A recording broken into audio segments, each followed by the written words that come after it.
নমস্কার বন্ধুরা, কালকে আমার রাত্রে ব্লগটা পোস্ট করার পর তোমাদের এত ভালোবাসা, এত কমেন্টস পেয়ে আমরা সত্যি আপ্লুত। তো আমরা সেকেন্ড ব্লগ নিয়ে এত তাড়াতাড়ি চলে এসেছি। আজকে আমরা দেখাবো এগ চিকেন রোল। এটা আমরা মাঝে মাঝেই ঘরে বানিয়ে খাই, বাইরেও কিনতে পাওয়া যায়, কিন্তু ঘরের টেস্টটা আলাদা। আর কলকাতা স্টাইলে এগ রোল এখানে তেমন পাওয়া যায় না, সেই জন্য আমরা মোটামুটি ঘরে বানিয়ে খাই, বাইরেও মাঝে মাঝে খাই।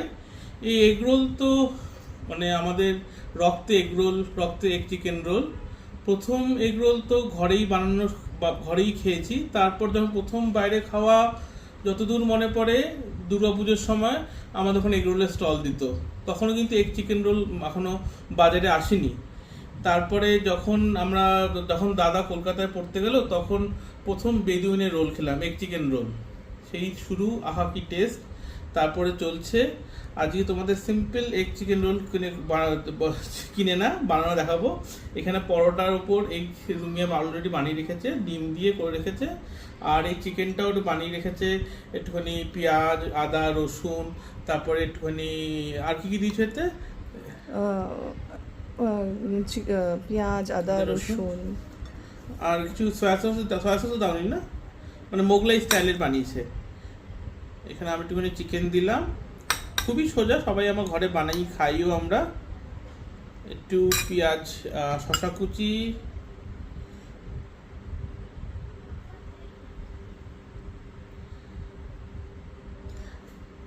আমাদের এটা খুব বিকেলের খুব আমাদের প্রিয় স্ন্যাক্স। এটা আমরা মাঝে মাঝেই বিকেলে খাই, আমরা অফিস থেকে ফিরে, স্কুল থেকে ফিরে।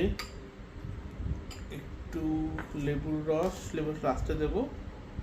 একটু লঙ্কা কুচি দিয়ে দিই, লঙ্কা স্বাদ মতো, এই যেরকম ঝাল খেতে পারে। একটু বিট নুন দিলে ঠিক টেস্টটা আসে না।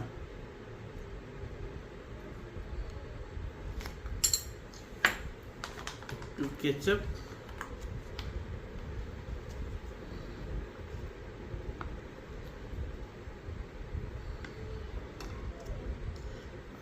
Chilli sauce.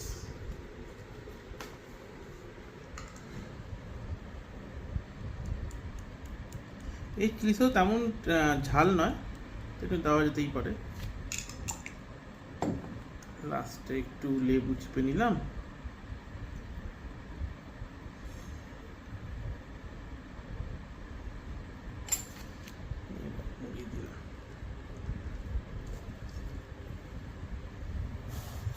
হ্যাঁ, কালকে আমার অনেক অবাঙালি বন্ধু বলেছে তুমি বাংলায় বলছো, আমরা তো কিছু বুঝতে পারছি না।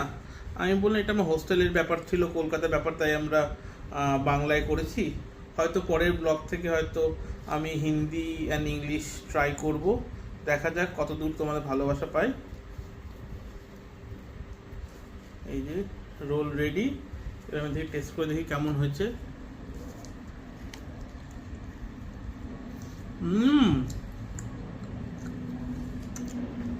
খুবই টেস্টি, চিকেনটাও ভালো টেস্ট হয়েছে, আর কেচাপের টেস্টটাও খুব ভালো আসছে। থ্যাংক ইউ, আজকের মতো বাই, আবার দেখা হবে বন্ধুরা, বাই।